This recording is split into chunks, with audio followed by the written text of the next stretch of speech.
التي يسميها العلماء الصلاة الإبراهيمية، وهي إبراهيمية بالمقارنة وبالتشبيه.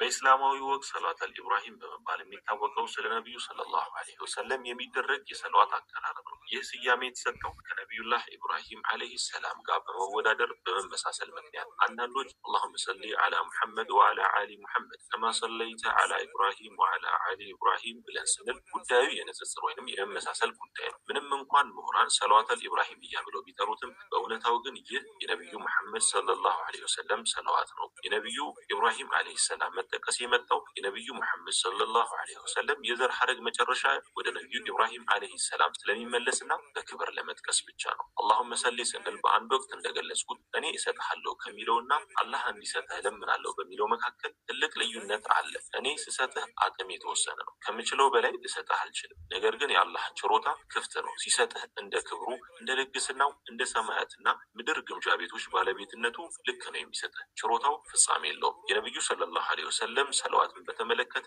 ሰለዋት በአላህ ዘንድ እዝነት፣ በመላእክት ዘንድ ምህረት፣ በሙእሚኖች ዘንድ ደግሞ ዱዓ ወይንም ልመና ነው። እኛ አላህ በነቢዩ ሰለላሁ ዐለይሂ ወሰለም ላይ እንዲወርድና እንዲያዝንላቸው እንለምነዋለን። አላህ እርሳቸውን መርጦ መላኩ ለእርሳቸው የላቀ እዝነት ነው። አላህ አደምን፣ ኑህን፣ ኢብራሂምን በመላው ዓለም ላይ እንደመረጠው ሁሉ ነቢዩ ሰለላሁ ዐለይሂ ወሰለምም ተመርጧል። የአላህ እዝነት ከነቢዩ ሰለላሁ ዐለይሂ ወሰለም ጋር የነበረውን ትልቅነት ስማቸውም ከራሱ ስም ጋር በማያያዙ ይታያል። አዛን በሚደረግበት ኢቃም በሚባልበት ወይንም በኢስላም ምስክር ጊዜ ሁሉ የአላህ አንድነትና የነቢዩ መልእክተኝነት ሳይጠቀሱ አይቀርም። አሽሀዱ አላ ኢላሃ ኢለላህ ወአሽሀዱ አነ ሙሐመደን ረሱሉላህ ብለን እንመሰክራለን። ይህ አላህ ለነቢዩ ሰለላሁ ዐለይሂ ወሰለም የሰጠው ትልቅ ክብርና ማዕረግ ነው። ሐሰን ኢብኑ ሳቢት ረዲየላሁ አንሁ እንዳሉት አላህ ስማቸውን ከስሙ ጋር አያይዞታል። አዛኙ በአምስት ወቅት አሽሃድ ሲባል ይህ ለነቢዩ የተሰጠ ትልቅና ክብር ሞገስ ማሳያ ነው። አላህ ነቢዩ ሰለላሁ ዐለይሂ ወሰለም በቁርአን ሲጠራቸው በስም ብቻ አይደለም። ያ ኖህ፣ ያ ሙሳ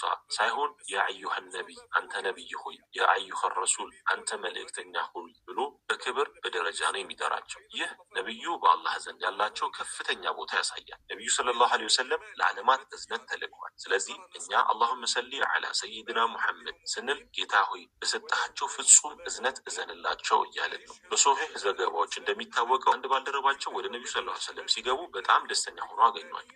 ከዛሬ በፊት እንደዚህ ተደስተው አላየሁም፣ ምን ሆኖ ነው ብሎ ሲጠይቃቸው ጅብሪል ዐለይሂ ሰላም በእኔ ላይ አንድ ጊዜ ሰለዋት ያወረደ ሰው አላህ በእርሱ ላይ 10 ጊዜ እንደሚያወርድ 10 ሐሰና እንደሚጽፍለትና 10 ወንጀሉን እንደሚያብስለት አበሰረኝ ብለው መልሰውላቸዋል። ይህ ለሌላ ነቢይ ያልተሰጠ ታላቅ ስጦታ ነው። ዑመር ረዲየላሁ አንሁ አንድ ሰው ነቢዩ ሰለላሁ ዐለይሂ ወሰለም ሰለዋት ምን ማለት ነው ብሎ ሲጠይቃቸው ይህ ከሚስጥር እውቀት ዒልሙል መክኑን የተወሰደ ነው፣ እውነታውን የሚያውቀው ግን አላህ ብቻ ነው አሏቸው። እናንተ ብትጠይቁ ኖሮ አልነግራችሁም ነበረ። አላህ በእኔ ላይ 2 መላእክትን ወክሏል። አንደኛው በእኔ ላይ ሰለዋት ያወረደን ሰው አላህ እንዲምረው ሲጠይቅ፣ ሁለተኛው ደግሞ አሚን ይላል በማለት አብራርተዋል። የእስልምና ምሁራን እንደሚስማሙት በነቢዩ ሰለላሁ ዐለይሂ ወሰለም ላይ ሰለዋት ማውረድ በየዕድሜ ዘመኑ አንድ ጊዜ ዋጅብ ሲሆን ከዚያ ውጪ ግን እጅግ የሚወደድ ሙስተሐብ ተግባር ነው። አላህ ያ አዩሃ ለዚነ አመኑ ሶሉ ዐለይሂ ወሰሊሙ ተስሊማ እናንተ ያመናችሁ ሆይ በእርሱ ላይ